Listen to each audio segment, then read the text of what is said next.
साथियों नमस्कार, पुनः स्वागत है एक नए वीडियो में। साथियों, जैसा कि आपको विदित है, लोकसभा सामान्य निर्वाचन 2024 प्रचलन में है। उसी क्रम में इस वीडियो को तैयार किया गया है। इस वीडियो में आप देखेंगे काफ़ी इम्पोर्टेंट पॉइंट्स का जिक्र किया गया है। इन इम्पोर्टेंट पॉइंट्स का सभी ड्यूटी पर तैनात कर्मचारियों को जानना आवश्यक है, जिनकी ड्यूटी पोलिंग पार्टी के रूप में पोलिंग बूथ में लगाई जाएगी। उन कर्मचारियों को इन बिंदुओं को जानना अति आवश्यक है। तो आइए देखते हैं क्या यह बिंदु। अनुपस्थित वोटरों में सीनियर सिटीजन वोटर जिन्हें घर पर मत देने का अधिकार विधानसभा में प्राप्त था, उनकी न्यूनतम आयु 80 वर्ष थी, उसे अब 85 वर्ष कर दिया गया। यानी 85 प्लस के जो भी मतदाता होंगे उनका वोट उनके घर पर ही डलवा लिया जाएगा। इसलिए आपके पोलिंग बूथ पर 85 के ऊपर के मतदाता अनुपस्थित रहेंगे।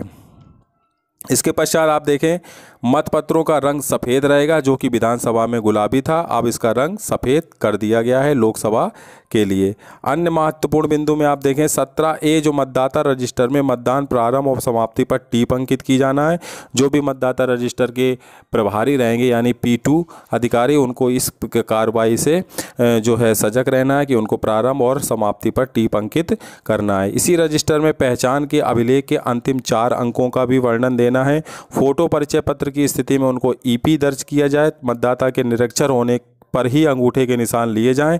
साक्षर मतदाता के हस्ताक्षर कराए जाएं। हस्ताक्षर से तात्पर्य है उनका पूरा नाम लिखवाया जाए। पिंक पेपर सील, ये बहुत इंपॉर्टेंट पॉइंट है। पिंक पेपर सील का उपयोग पीठासीन द्वारा काले लिफाफे को सील करने हेतु उपयोग किया जाए, न कि कंट्रोल मशीन को सील करने में। पिछले चुनाव में विधानसभा में ऐसा देखा गया था कि कई पोलिंग पार्टियों के द्वारा उन्होंने जो पिंक पेपर सील दी गई थी उसका उपयोग कंट्रोल मशीन को सील करने में कर लिया था। तो कहीं ना कहीं आपको ये दिक्कत ना हो, इसलिए आपको ये विशेष तौर पर ध्यान रखना है कि पिंक पेपर सील से काले लिफाफे को ही केवल सील किया जाएगा। इसके बाद आप देखिए, मॉक पोल के दौरान केवल खराब यूनिट को ही बदला जाएगा तथा ऐसी खराब यूनिट जिसमें मतदान नहीं किया गया है सेक्टर ऑफिसर को सौंपी जाएगी और उसकी जो भी कार्रवाई है लिखा पढ़ी वो आपको अलग से करना होगी, जो कि मैं पूर्व के वीडियो में भी आपको बता चुका हूँ। इसके पश्चात वास्तविक मतदान के दौरान केवल वीवीपैट अथवा बैटरी बदलने पर मॉक पोल की आवश्यकता नहीं है। ये आपको विशेष तौर पर ध्यान रखना है। यानी वास्तविक मतदान में अगर आपका वीवीपैट अथवा बैटरी बदलने पर आपको मॉक पोल की कोई आवश्यकता नहीं है। मॉक पोल कब होगा? जब आपका कंट्रोल यूनिट, बैलेट यूनिट या कंट्रोल बैलेट दोनों रिप्लेस होते हैं, उस स्थिति में आपका मॉक पोल कराया जाएगा और एक एक वोट प्रत्येक अभ्यर्थी के डलवाए जाएंगे। इसके पश्चात अगला जो महत्वपूर्ण बिंदु है, वास्तविक मतदान के दौरान CUBU खराब होने पर CUBU तथा वीवीपैट तीनों को बदला जाएगा तथा नोटा साइज सभी अभ्यर्थियों को एक एक मत देकर मॉक पोल किया जाएगा, जो भी अभी आपको मैंने बताया। बदली गई मशीन पर रिप्लेस्ड मशीन का स्टिकर चस्पा करें, जो आपको सामग्री में मिलेगा उसमें आप ये गतिविधि करेंगे। वास्तविक मतदान के दौरान बदली गई ऐसी मशीनें जिनमें मत पड़े हैं पीठासीन द्वारा ही जमा की जाएंगी, ये विशेष तौर पर ध्यान रखें। दोनों मशीनों का उपयोग होने पर 17C यानी 17G जो है कि प्रतियां दोनों मशीनों के अनुसार अलग अलग बनाई जाएंगी।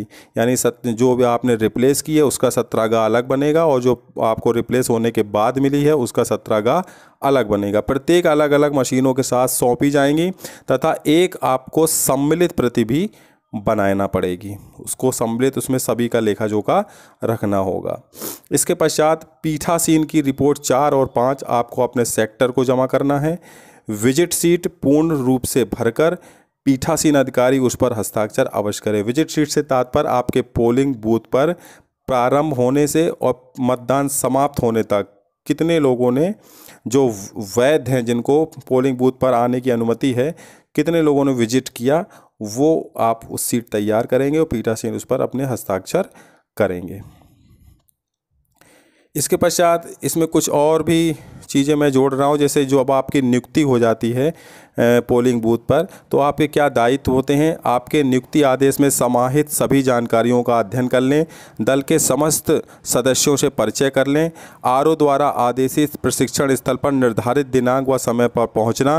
प्रशिक्षणों में सम्मिलित होकर सजगता से मतदान प्रक्रिया EVM संचालन करना। प्रशिक्षण के दौरान निर्वाचन कर्तव्य प्रमाण पत्र यानी EDC तथा डाक मतपत्र यानी पोस्टल बैलेट हेतु कार्रवाई की जाएगी। सेक्टर अधिकारी से आप लगातार सतत संपर्क में द्वितीय प्रशिक्षण के दौरान आपको रहना है। तो इस प्रकार से ये जो है आपको नियुक्त होने पर जो आपके दायित्व हैं ये आपको बताए गए। तो साथियों ये थे जो काफ़ी इम्पोर्टेंट पॉइंट्स, जो कि छोटे छोटे पॉइंट्स हैं, लेकिन आप छोटे छोटे पॉइंट्स को अगर आप याद रखेंगे तो आपको बड़ी बड़ी गलतियों से होने से बच जाएंगे। तो ये था वीडियो जो कि आपको लोकसभा सामान्य निर्वाचन 2024 के लिए काफ़ी इम्पोर्टेंट पॉइंट्स के लिए बनाया गया वीडियो है। उम्मीद है वीडियो में दी गई जानकारी आपको अच्छी लगी होगी।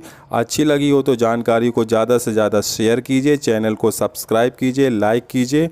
मिलेंगे फिर इसी प्रकार के नए वीडियो में नई जानकारी के साथ। अगर आपके कोई सुझाव हैं तो आप कमेंट बॉक्स में कमेंट कर सकते हैं। तब तक के लिए सभी साथियों को जय हिंद, जय भारत, वंदे मातरम।